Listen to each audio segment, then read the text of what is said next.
ACL tier के बाद surgery के लिए 6 वीक वेट करना पड़ता है। जरूर नहीं है कि मैं वेट करूँ, मैं तो जल्दी भी कर सकता हूँ, पर बाकी लोग क्यों वेट कराते हैं? हमें ACL टीयर के बाद 6 वीक वेट करना ही पड़ता है। क्यों करना पड़ता है? क्योंकि जो भी मैं फिक्सेशन करूंगा स्क्रू से वो ढीला पड़ जाएगा अगर मैंने तुरंत सर्जरी कर दी तो। Why there is bone oedema. Bone oedema मतलब ये जो आपका टीबिया मेटाफाइसिस है, इसके अंदर स्क्रू जाएगा, यहाँ पे इडीमा रहता है। जब आपको चोट लगी तो ये जो टीबिया का मेटाफाइसिस जहाँ स्क्रू गया है, ये स्क्रू है ना अंदर जा रहा है यहाँ पे। अगर ये चीज हमारी कमजोर है तो स्क्रू होल्ड ही नहीं लेगा, तो इसलिए आपको वेट करना पड़ेगा। तो पहले आप 1.5 महीना सर्जरी से पहले वेट करोगे, चोट लगने के बाद 1.5 महीना आप और वेट करोगे, ब्रेस लग गया, वॉकर लग गया, 3 महीने तो खराब हो गए। अब 2026 में पहुंचे हम, 20 साल पहले भी 3 महीने खराब होते थे। तो डॉक्टर्स और साइंटिस्ट ने कुछ तो दिमाग लगाया हुआ ना, खराब हुए कैसे बचा जाए। सो अब जो न्यूअर टेक्निक्स हैं, और न्यूअर नहीं है, इसको भी आए हुए 10-12 साल हो गए, अब वेट करने की कतई जरूरत। अब ये एकदम से चीज क्यों चेंज हो गई कि हमें वेट करने की जरूरत नहीं है? वाई? क्योंकि जो हमारी हड्डी होती है ना, अंदर से खोखली होती है, बाहर से कॉर्टेक्स है मोटा।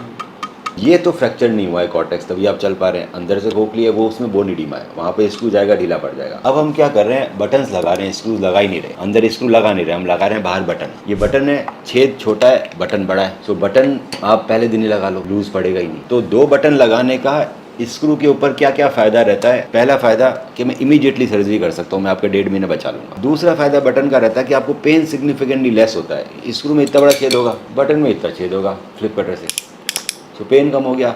तीसरा फायदा बटन लगने का कि मेरी है ना नी की बेंडिंग पहले दिन से आ जाती है और एक्सरसाइजेज जल्दी चालू हो जाती है। बेंडिंग तुरंत आने का फायदा रहता है कि मेरा लिगामेंट है ना फ्यूचर में ढीला नहीं पड़ता। स्क्रू सर्जरी में क्या होता है कि स्क्रू डालने से पहले सर्जन उसको खींच के रखता है, लिगामेंट हाथ से खींच के रखेगा और फिर घुटना कई बार घुमाएगा लिगामेंट को लंबा करने के लिए। हैमस्ट्रिंग टेंडन में स्ट्रेचेबिलिटी होती है थोड़ी सी, तो लिगामेंट को लंबा करने के लिए घुमाएगा और फिर स्क्रू डाल देगा। स्क्रू डालने के बाद फिर ऐसे नहीं किया जाएगा। अगर स्क्रू डालने के बाद हमने ऐसे किया तो भी पहले दिन ही सर्जरी फेल हो जाएगी, स्क्रू ढीला पड़ जाएगा। ना मैं बटन को रिटाइट कर सकता हूँ स्क्रू डालने के बाद, क्योंकि अगर लिगामेंट खींचा तो यहाँ से ढीला पड़ जाएगा। With button and internal brace ये प्रॉब्लम सॉल्व हो गई। क्यों? सब कुछ फिक्स करने के बाद, क्यों नी बेंडिंग कर सकता हूँ मैं, सब कुछ फिक्स करने के बाद हम नी को कई बार बेंड करेंगे। बेंड करने से मेरा लिगामेंट 100% लंबा हो जाएगा। मैं ऊपर भी टाइट कर लूंगा, मैं नीचे भी टाइट कर लूंगा। सो रीटाइटनिंग होगी ना इसकी, क्योंकि एडजस्टेबल सिस्टम है दोनों जगह। अगर दोनों बटन है तो मैं रीटाइटिंग कर सकता हूँ, एक बटन है तो मैं रीटाइटिंग नहीं कर सकता। सो इसमें लिगामेंट फ्यूचर में खींचने के चांसेस खत्म हो गए, क्योंकि आज खींच लिया, दूसरा मैंने इंटरनल ब्रेस भी दे दिया। अब